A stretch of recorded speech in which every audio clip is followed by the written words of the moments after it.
A Himalája árnyékai.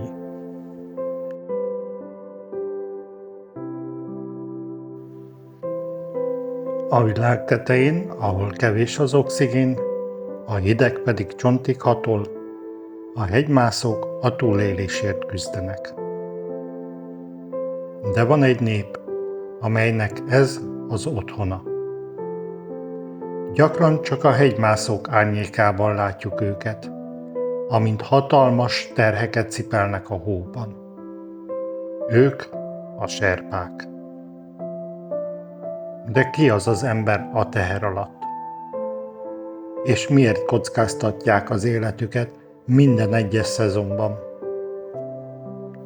A serpák nem csak edzettebbek nálunk, ők genetikailag alkalmazkodtak a magassághoz. Szervezetük megtanulta több ezer év alatt, hogyan használják fel sokkal hatékonyabban az oxigént. Míg egy átlagos hegymászó vére besűrűsödik a nagy magasságban, ami például strokehoz vezethet, addig az övék hígabb marad, szívük pedig rekordteljesítményre képes ott, ahol mások levegőjét kapkodnak. Persze a serpák sem mentesülnek a magaslati viszonyok káros hatásaitól. Az átlag életkor jóval elmarad például az egyéb ázsiai népekétől. Illetve a hiedelemmel ellentétben 7000 méter felett ők is használnak pótlólagos oxigént. És nem ez az egy sztereotípia él róluk. Erre később visszatérek. A munka nem a csúcson kezdődik. Miközben a kliensek akklimatizálódnak, pihennek, a serpák folyamatosan úton vannak. Biztosítják az élelmet és mindent, ami ahhoz kell. Kiépítik a táborokat, rögzítik a köteleket, és felcipelik az oxigénkészülékeket. A hírhedt Khumbu jégesésen egy nyugati mászó talán ha kétszer halad át, egy serpa, akár 30-szor egy szezon alatt. Minden egyes alkalom egy orosz ruletta a hasadékok és lavinák között. Az 1920-as évektől megjelenő expedíciók óta mintegy 200 serpa vesztette életét az Everest útvonalán. Ha a Himalája tágabb értelembe vett térségét nézzük, ez a szám megközelíti az 500 főt. Pontos statisztikai adatok nincsenek. Ezek becsült számok. Nagyon sokan közülük mentés során vesztették életüket. Amikor anyagot gyűjtök, hogy beszámoljak nektek egy-egy expedíció történetéről, ugyanolyan alapossággal igyekszem az abban résztvevő serpákról is tájékozódni, akár csak a hegymászókról. A serpák számára a Csomolungma nem egy meghódítandó trófea, hanem az anyaistennő. A hegy szent. Mielőtt bármelyikük a hegyre lépne, elvégzik a pudzsa szertartást, engedélyt és védelmet kérve az istenektől. A modern kor új dilemmákat hozott. Ma már, akiket a 20. században csak teherhordóként apostrofáltak a laikusok, mára már expedíciót irányítanak, vállalkozást vezetnek, és nem mellesleg világrekorderek. Gondoljunk csak Kamirita serpára, aki idén tölti az 56. életévét, és 2025-ben 31. alkalommal jutott fel az Everest csúcsára. Mások lettek a kockázatok is.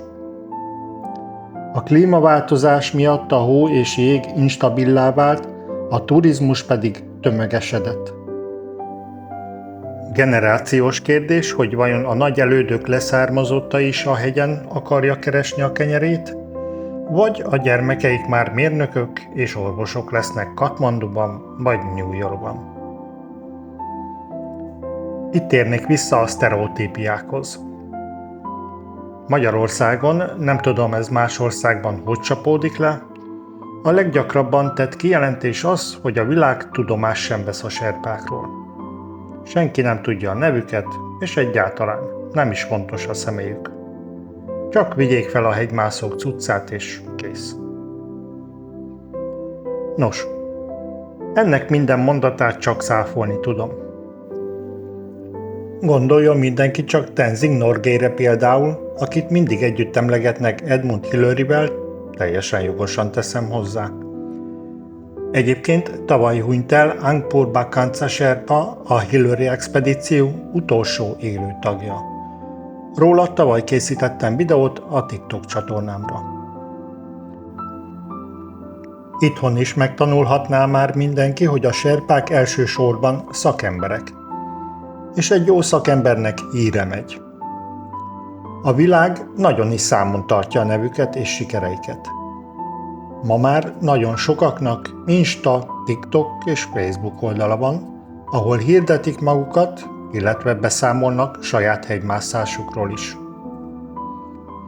Ez sem köztudott, de ha éppen nem egy kereskedelmi vállalkozást vezetnek a hegyekbe, akkor többen összeszoktak állni, és saját finanszírozásból megmásszák a Himalája valamely csúcsát. Ezen nem is kell csodálkozni, hiszen ők sportemberek is, és nagyon fontosnak tartják a tanulást és a tapasztalatszerzést. Vannak, akik serpákkal kapcsolatban rossz tapasztalatról számolnak be. Ez tagadhatatlan, hogy előfordulnak visszaélések. De ahogy egy jó megbízható serpának elterjed a híre, úgy egy haszonlesőről is hamar tudomást szerez a hegymászó világ. A serpák már pedig egy büszke nép, és van is mire büszkének lenniük. Ennek fényében kivetik maguk közül azokat, akik rontanák ezt a megítélést. Szóval ezek a kétes alakok gyorsan eltűnnek a süllyesztőben. Én egy esetre emlékszem, amikor a serpák idézőjelben fellázadtak, ez pedig 2014. április 18-a után volt. Ezen a reggelen 6 óra 30 perckor egy 14 000 tonnás függőgleccser szakadt le a Monteverest oldaláról a Khumbu jégesésbe, 5866 méteren csapódott be. Azon a reggelen több mint 50 munkás dolgozott a hegy ezen részén, készültek a szezonra, közülük 16 emberrel azonnal végzett a jéglavina. A szerencsétlenségben az is közrejátszott, hogy egy szűk keresztmetszetben helyezkedtek el, egy létrán való átkelésre várakoztak a munkások. A későbbi kutatások során 13 holttestet megtaláltak, 3 serpa testére nem sikerült rábukkanni. A függőgleccser megléte köztudott volt és folyamatos megfigyelés alatt állt. 2012-ben Russell Bryce, akinek a cége csoportos túrákat szervezett rendszeresen ide, lemondta a szezont, mondván elfogadhatatlan a kockázat. A helyi hatóságok pontos adatokat kaptak, hogy évről évre mekkorára hízott a gleccser, de óvintézkedés nem történt. A tragédiát követően a serpák abban a szezonban nem vállaltak munkát.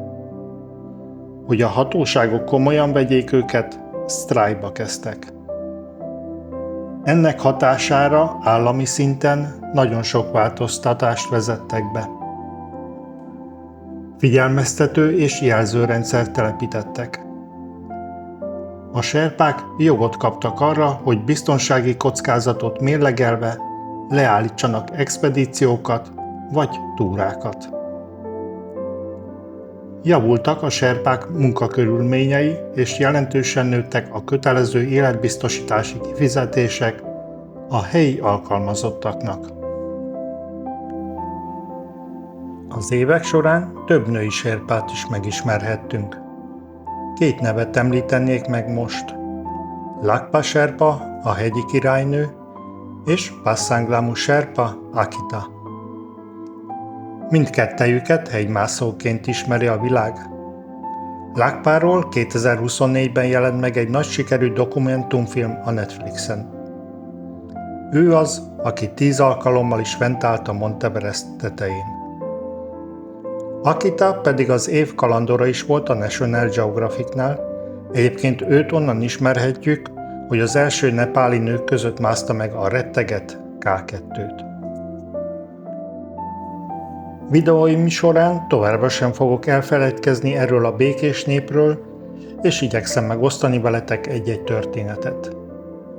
De addig is.